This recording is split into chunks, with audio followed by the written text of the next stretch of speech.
പ്രവാസിയുടെ പ്രണയം. രചന മനു രഘു. അവതരണം ഷാഹുൽ മലയിൽ. എഡിറ്റിംഗ് ഫൈസൽ സി എന്ന് ഉഞ്ഞേരി. സുധി, ചെറുക്കനും കൂട്ടിരിപ്പ് എത്തും, അങ്ങോട്ട് ചെന്നേ. നീ എന്താ ഈ ആലോചിക്കുന്നേ? അമ്മാവന്റെ ശകാരം കേട്ട് ഞാൻ ചിന്തകളിൽ നുണർന്നു. ഞാൻ സുധീഷ്, ഒരു പ്രവാസിയാണ്. 11 വർഷമായി കടലിനക്കരെ സ്വപ്നങ്ങളുടെ നാട്ടിൽ കുടുംബത്തിന് ജീവിക്കുന്നു. എനിക്ക് 2 അനിയത്തിമാരാണ്, വീണയും വിദ്യയും. വീണയാണ് മൂത്തത്. വീണ ഭർത്താവിനൊപ്പം ഗൾഫിലാണ്. ഇളയപ്പങ്ങളുടെ കല്യാണമാണ് ഇന്ന്. പയ്യൻ ബാങ്ക് ഉദ്യോഗസ്ഥനാണ്. പയ്യനെ സ്വീകരിച്ച് മണ്ഡപത്തിലിരുത്തി. മുഹൂർത്തമായി. എന്റെ കൈയും പിടിച്ച് അവൾ മണ്ഡപത്തിൽ നടന്നു കയറി. താലിയിട്ട് മംഗളമായി നടന്നു. അച്ഛന്റെയും അമ്മയുടെയും ആത്മാക്കൾ നിറകണ്ണുകളോടെ കാണുന്നുണ്ട്. എനിക്കത് ഫീലാവുന്നുണ്ട്. സദ്യയുടെയും മറ്റു തിരക്കുകളൊക്കെ കഴിഞ്ഞു. ഒടുവിൽ പുതിയ വീട്ടിലേക്കുള്ള യാത്രയ്ക്ക് സമയമായപ്പോൾ എന്റെ നെഞ്ചിൽ മുഖം അമർത്തി അവൾ കരഞ്ഞു. അവളെ ആശ്വസിപ്പിക്കാൻ ഞാൻ നന്നായി വിഷമിച്ചു. എന്റെ കണ്ണുകൾ നിറഞ്ഞു. കല്യാണ തിരക്കുകളൊക്കെ ഒഴിഞ്ഞ് വീട്ടിലെ അച്ഛമ്മയും ഞാനും മാത്രമായി. അച്ഛമ്മ നാമജപവും മറ്റുമായി കഴിയുന്നു. വല്ലാത്തൊരു ഒറ്റപ്പെടൽ തോന്നി തുടങ്ങിയപ്പോൾ ഞാൻ ഫോണെടുത്ത് രോഹിണിയെ വിളിച്ചു. കോള് പോകുന്നുണ്ടായിരുന്നില്ല. ഞാൻ കിടക്കയിൽ കിടന്ന് കണ്ണുകളടച്ചു. ഉറങ്ങാൻ പറ്റുന്നില്ല. മനസ്സ് ഓർമ്മകളിലൂടെ കടന്നുപോയി. അച്ഛനും അമ്മയും അച്ഛമ്മയും ഞങ്ങൾ 3 മക്കളും അടങ്ങിയതായിരുന്നു എൻ്റെ കുടുംബം. മൂത്തത് ഞാനാണ്. താഴെ 2 അനിയത്തിമാരും. അച്ഛനും പ്രവാസിയായിരുന്നു. എനിക്ക് 16 വയസ്സുള്ളപ്പോൾ നാട്ടിൽ സെറ്റിലായി. അച്ഛൻ്റെ ഉറ്റ ചങ്ങാതിക്കൊപ്പം ബിസിനസ് തുടങ്ങി. 3-4 വർഷം കുഴപ്പമില്ലാതെ പോയി. 2 പേരും നിഷ്കളങ്കരായതുകൊണ്ട് പരാജയപ്പെട്ടു. കടം കൊണ്ട് 2 ആളും പൊറുതിമുട്ടി. ഒടുവിൽ അച്ഛൻ്റെ സുഹൃത്തും ഭാര്യയും മകളും വിഷം കഴിച്ചു. അവർ 2 പേരും മരിച്ചു. ആയുസ് ബാക്കിയുള്ളതുകൊണ്ട് മാത്രം മകള് രക്ഷപ്പെട്ടു. അവളാണ് രോഹിണി. ആ കുട്ടി അച്ഛൻ വീട്ടിലേക്ക് കൂട്ടി. അവൾ ഞങ്ങളുടെ വീട്ടിലൊരു അംഗമായി മാറി. ഞങ്ങളൊരു പ്രായമായിരുന്നു. പഠനവും കളിയുമെല്ലാം ഞങ്ങൾ ഒന്നിച്ചായി. അനിയത്തിമാർക്ക് അവളെ ജീവനായിരുന്നു. പതിയെ അവൾ എൻ്റെ ഏറ്റവും അടുത്ത കൂട്ടുകാരിയായി മാറി. ഞങ്ങൾക്കിടയിൽ ഒരു രഹസ്യവും ഇല്ലായിരുന്നു. അവളെ ജീവിതം മുഴുവൻ ഒപ്പം കൂട്ടുമെന്ന് മോഹിച്ചു.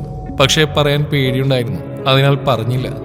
കടക്കാർ പ്രശ്നം ഉണ്ടാക്കി തുടങ്ങിയപ്പോൾ വീടും സ്ഥലം വിറ്റ് അച്ഛൻ കടങ്ങളൊക്കെ തീർത്തു. വാടക ഒരു വീടെടുത്ത് താമസം തുടങ്ങി. അതോടെ സ്ഥിതി വളരെ മോശമായി. ഞങ്ങൾ 4 പേരുടെയും പഠിത്തം, വീട്ടിലെ ചെലവ് എല്ലാം കൂടി അച്ഛനെ വല്ലാതെ തളർത്തി. അതോടെ രോഹിണിയുടെ ചെറിയച്ഛൻ അവളെ കൂട്ടിക്കൊണ്ടുപോയി. അവളുടെ ചെറിയമ്മക്ക് അവളെ ഇഷ്ടമല്ല. പക്ഷെ വേറെ മാർഗമില്ലായിരുന്നു. എങ്കിലും വല്ലപ്പോഴും അമ്മയും ഞാൻ അവളെ പോയി കാണുമായിരുന്നു. കഷ്ടപ്പെട്ടുണ്ടാക്കിയതെല്ലാം നഷ്ടപ്പെട്ട വിഷമത്തിൽ അച്ഛൻ മദ്യപാനം തുടങ്ങി.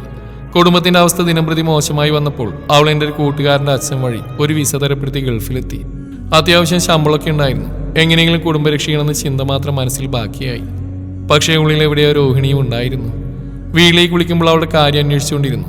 എല്ലാം സഹിച്ച് വളരെ കഷ്ടപ്പെട്ട് ഓരോന്നായി ഉണ്ടാക്കി. ഒരു ചെറിയ വീട് വാങ്ങി. അനിയത്തിമാരെ നല്ല രീതിയിൽ പഠിപ്പിച്ചു. ഒടുവിൽ ജീവിതം പഴയ പോലെയായി. പക്ഷേ ഇപ്പോൾ രോഹിണിയുടെ വിവരങ്ങളൊന്നും അറിയാൻ കഴിയുന്നുണ്ടായിരുന്നില്ല. 3 വർഷം കഴിഞ്ഞ് അച്ഛന് സുഖമില്ലെന്നറിഞ്ഞ് ഞാൻ നാട്ടിലേക്ക് വന്നു. അച്ഛന് അസുഖം കുറച്ച് കൂടുതലായിരുന്നു. 4-5 ദിവസം ആശുപത്രി കിടന്ന് അച്ഛൻ പോയി. ചടങ്ങുകളൊക്കെ കഴിഞ്ഞ് ഓരോന്നോർത്തിരിക്കുമ്പോൾ വീണ അരികിൽ വന്നിരുന്നു. അവളുടെ കണ്ണുകൾ കലങ്ങിയിരുന്നു. ഞാൻ പതിയെ അവളുടെ നെറുകിൽ തലോടി. രോഹിണി ഇപ്പം എവിടെയാ? അച്ഛൻ പോയിട്ട് അവളൊന്നും വന്നില്ലല്ലോ വീണേ. വീണ ഒന്ന് വിതുമ്പി. ചേട്ടാ, രോഹിണി ചേച്ചിയുടെ ചെറിയച്ഛൻ മരിച്ചു. ഇപ്പൊ ചേച്ചിയുടെ കാര്യം വലിയ കഷ്ടം. ആ തള്ള അവരൊരു ദുഷ്ടയാ. ഫോൺ വിളിച്ചാൽ പോലും ചേച്ചിയോട് സംസാരിക്കാൻ പറ്റൂല. ചേട്ടൻ പോയി ചേച്ചിയെ കാണണം. പിറ്റേ ദിവസം ഞാൻ രോഹിണിയുടെ ചെറിയച്ഛൻ്റെ വീട്ടിലേക്ക് പോയി. അവിടെ മുറ്റത്ത് അവിടെ മകൻ വിമൽ ബൈക്ക് തുറക്കുന്നുണ്ടായിരുന്നു. അവൻ എഴുന്നേറ്റു. അകത്തേക്ക് നോക്കി. അവനോട് ഞാൻ പറഞ്ഞു, രോഹിണിയില്ല ഇവിടെ? രോഹിണിയൊന്ന് കാണണം. ഇത് രോഹിണിയുടെ വീടല്ല. അവൾ എവിടെയാണെന്ന് ഇവിടെ ആർക്കും അറിയില്ല. അവളെ അന്വേഷിച്ച് ഇങ്ങോട്ട് ആരും വരികയും വേണ്ട. മറുപടി വന്ന അകത്തുനിന്നായിരുന്നു. അവളുടെ ചെറിയമ്മയായിരുന്നു.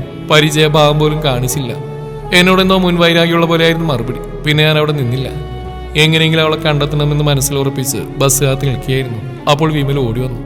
സുധിയേട്ടാ, ചേച്ചി അമ്മ ഇറക്കി വിട്ടു. ഇപ്പൊ ടൗണിൽ അശോകന്റെ തുണിക്കടയിൽ ജോലിക്ക് പോവാ. താമസം ചെയ്ത ഹോസ്റ്റലിലാണ്. ഏതാണെന്നറിയില്ല. ഞാൻ പോട്ടെ, അമ്മ ഞാൻ പ്രശ്നമാണ്. അതും പറഞ്ഞവൻ പോയി. അശോകേട്ടൻ എൻ്റെ കൂട്ടുകാരൻ്റെ ജ്യേഷ്ഠനായിരുന്നു. ഞങ്ങളുടെ കാര്യങ്ങളൊക്കെ പുള്ളിക്കാരൻ അറിയാമായിരുന്നു. ഞാൻ അശോകന്റെ കടയിലേക്ക് പോയി. ചേട്ടൻ അവിടെ ഉണ്ടായിരുന്നു. ഞാൻ പുള്ളിയുടെ മുറിയിൽ കയറി ചെന്നു. ചേട്ടൻ എന്നോട് വീട്ടിലെ കാര്യങ്ങളും മറ്റൊക്കെ തിരക്കി. സംസാരിക്കുന്നതിനിടയിൽ ഞാൻ രോഹിണിയെ നോക്കുന്നുണ്ടായിരുന്നു. അത് കണ്ടിട്ടാവണം അശോകൻ ചേട്ടൻ ചോദിച്ചു, നീ എന്താടാ നോക്കുന്നത്? ഞാൻ രോഹിണിയെ കാണാൻ വന്നാ. അവള് ചെറിയമ്മ ചെന്ന് കണ്ടു. അവർക്കറിയില്ലെന്ന് പറഞ്ഞു. അവളുടെ മകൻ പറഞ്ഞു ഇവിടെയാണ് ജോലിയിൽ നിന്ന്. എനിക്ക് അവളൊന്ന് കാണണം. ആ, അവള് മുകളിലുണ്ട്. ആ തള്ളയെ കൊണ്ട് പൊറുത്തിമുട്ടി ഇറങ്ങിപ്പോന്നാ. എന്നോടൊരു ജോലി വരുമെന്ന് ചോദിച്ചു. അന്നത്തെ അവളുടെ അവസ്ഥ കണ്ട് ഞാനിവിടെ നിർത്തി. പക്ഷേ അവൾ മിടിക്കാട്ടാ. എല്ലാം വൃത്തിയായിട്ട് ചെയ്യും. നല്ല ശ്രദ്ധയുണ്ട്. സാരി സെക്ഷനിലുണ്ട്. ചെല്, പോയി കണ്ടിട്ട് വാ. ഞാൻ സാരി സെക്ഷനിലേക്ക് പോയി. കൗണ്ടറിൻ്റെ ഒരു മൂലക്ക് അവൾ ഇരിക്കുന്നു. എനിക്ക് എൻ്റെ കണ്ണുകളെ വിശ്വസിക്കാൻ കഴിഞ്ഞില്ല.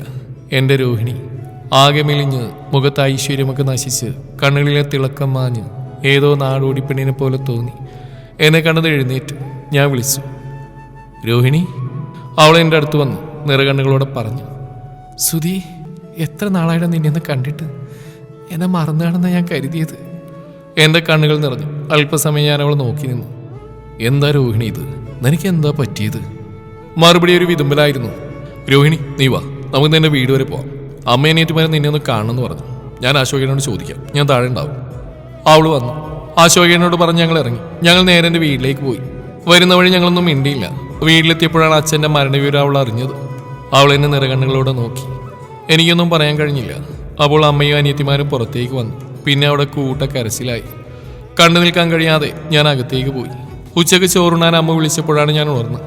ഊണ് കഴിഞ്ഞ് ഞാൻ വീണ്ടും ഒന്ന് മയങ്ങി. വൈകുന്നേരം ആയപ്പോൾ അമ്മ വിളിച്ചുണർത്തി. മോനെ, നീ രോഹിണി മോളെ കൊണ്ടുവിട്ടു വാ. ഞാൻ അവളെ തിരികെ ഹോസ്റ്റലിൽ കൊണ്ടുവിട്ടു. അവളോട് എന്തൊക്കെയോ പറയാനുണ്ടായിരുന്നു. ഒന്നും നടന്നില്ല. രോഹിണി, ഞാൻ മറ്റന്നാൾ തിരിച്ചു പോകും. എനിക്ക് നിന്നോട് കുറച്ച് കാര്യങ്ങൾ പറയാനുണ്ട്. നാളെ അമ്പലക്കുളത്തിൽ ഞാൻ വരും, നീ വരണം. അവൾ മറുപടിയൊന്നും പറഞ്ഞില്ല. അവൾ വരുമെന്ന് എനിക്ക് ഉറപ്പായിരുന്നു. ഞാൻ തിരിച്ചുപോയി. പിറ്റേന്ന് സന്ധ്യയ്ക്ക് ഞാനെത്തി പുറത്ത് കാത്തു നിന്നു. അവൾ വന്നു. ഞങ്ങൾ ഇരുവരും കുളക്കടവിൽ വന്നിരുന്നു. എന്താ സുധി പറയാനുള്ളത്?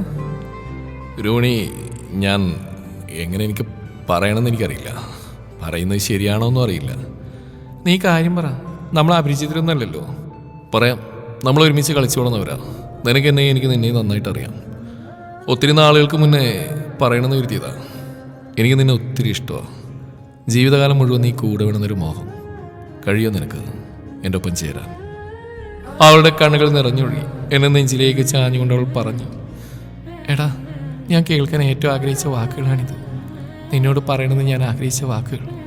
ചെറിയമ്മ ദ്രോഹിച്ചപ്പോഴും ഇറക്കി വിട്ടപ്പോഴും ജീവിതം അവസാനിപ്പിക്കാതെ കാത്തിരുന്ന് നിന്നോടത് പറയണമെന്ന് കരുതി മാത്രമായിരുന്നു. പക്ഷേ നീ ഇപ്പോൾ ഇതെന്നോട് പറഞ്ഞു. എനിക്ക് ഒത്തിരി സന്തോഷമായി. പറഞ്ഞു കഴിഞ്ഞപ്പോൾ അവൾ പൊട്ടിക്കറങ്ങി. ഞാൻ അവളെ നെഞ്ചോട് ചേർത്ത് പിടിച്ച് പറഞ്ഞു. രോഹിണി, ഇനി നീ എൻ്റേത് മാത്രമാണ്.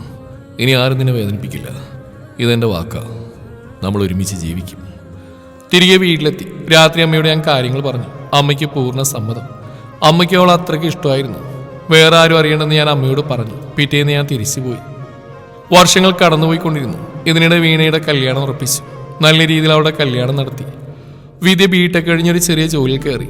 രോഹിണി അവളുടെ ജോലിയോടൊപ്പം പഠനവും മുന്നോട്ട് കൊണ്ടുപോയി. അതിനിടെ അമ്മ അച്ഛൻ്റെ അടുത്തേക്ക് യാത്രയായി. എല്ലാം മതിയാക്കി നാട്ടിൽ വന്നാലോ എന്നൊക്കെ ചിന്തിച്ചു. പക്ഷേ വിദ്യയുടെ കാര്യം ആലോചിച്ച് വീണ്ടും അവിടെ തുടർന്നു. രോഹിണി എല്ലാത്തിനും ധൈര്യം തന്നു. ഒരു ഭാര്യയെ പോലെ തന്നെ. വിദ്യക്ക് നല്ലൊരു ആലോചന വീണ തന്നെ കൊണ്ടുവന്നു. ഞാൻ വിദ്യമോളോട് സംസാരിച്ചു. അവൾക്കത് ഇഷ്ടമായിരുന്നു. ഞങ്ങളത് ഉറപ്പിച്ചു. ഇപ്പം അതും ഭംഗിയായി നടത്തി. ജീവിതത്തിൽ അച്ഛൻ ബാക്കി വെച്ചതൊക്കെ ചെയ്തു തീർത്തു. മനസ്സിനൊരു സമാധാനം. ഇനി രോഹിണിയെയും കൂട്ടി സന്തോഷകരമായൊരു കുടുംബജീവിതം, കുട്ടികൾ, അവരുടെ പഠിത്തം, കല്യാണം. അങ്ങനെയൊക്കെ ചിന്തിച്ചിരുന്നപ്പോൾ മൊബൈലിൽ ചലിച്ചു. എടുത്തു നോക്കിയപ്പോൾ രോഹിണി. കല്യാണപ്പന്തൽ വെച്ച് മൈൻഡ് ചെയ്തില്ലെന്നൊക്കെ പരിഭവം പറഞ്ഞു. പക്ഷേ ഞങ്ങൾക്ക് പിണങ്ങാൻ കഴിയില്ല. കാരണം അവൾക്ക് എന്നെയും എനിക്ക് അവളെയും നന്നായിട്ട് അറിയാം. ഞങ്ങൾ പിന്നെയും കുറേ സംസാരിച്ചു. ഉറങ്ങിയപ്പോൾ ഒത്തിരി താമസിച്ചു. ദിവസങ്ങൾ കൊഴിഞ്ഞു വീണുകൊണ്ടിരുന്നു. ഞാൻ അനിയത്തിമാരുടെ രോഹിണിയുടെ കാര്യങ്ങളൊക്കെ പറഞ്ഞു. ചേട്ടൻ്റെ ഇഷ്ടത്തിന് അവരൊപ്പമുണ്ടെന്ന് പറഞ്ഞു. തിരിച്ചു പോകാനുള്ള സമയമായി. 2 ദിവസം കഴിഞ്ഞ് പോകണം. രാത്രി ചോറൊക്കെ കഴിച്ച് ഉറങ്ങാൻ കിടന്നു. പക്ഷേ സന്തോഷം കൊണ്ടാവണം, ഉറങ്ങാൻ കഴിഞ്ഞില്ല. നാളെ രോഹിണിയെ ചെന്ന് കാണണം. അവളെ മാറോട് ചേർത്ത് പിടിച്ചുകൊണ്ട് പറയണം, അടുത്ത വരവിന് നമ്മൾ കാത്തിരുന്ന നമ്മുടെ കല്യാണം ഇന്ന്. അവളുടെ പ്രതികരണം എനിക്ക് ഊഹിക്കാമായിരുന്നു. സന്തോഷം കൊണ്ട് വിടുന്ന കണ്ണുകൾ, നാണം കൊണ്ട് ചുവന്ന കവിൾ, ചിരിക്കണോ വേണ്ടയോ എന്ന് സംശയിച്ച് നിൽക്കുന്ന ചുണ്ടുകൾ, പിന്നെ എന്നെ ഇറുക്കിയൊരു കെട്ടിപ്പിടുത്തവും. അങ്ങനെ ഓരോന്ന് ആലോചിച്ച് ഞാൻ ഉറക്കത്തിലേക്ക് വീണു. സുന്ദര സ്വപ്നങ്ങൾ കണ്ടുകൊണ്ട്. സ്വപ്നങ്ങൾ അവസാനിക്കുന്നില്ല.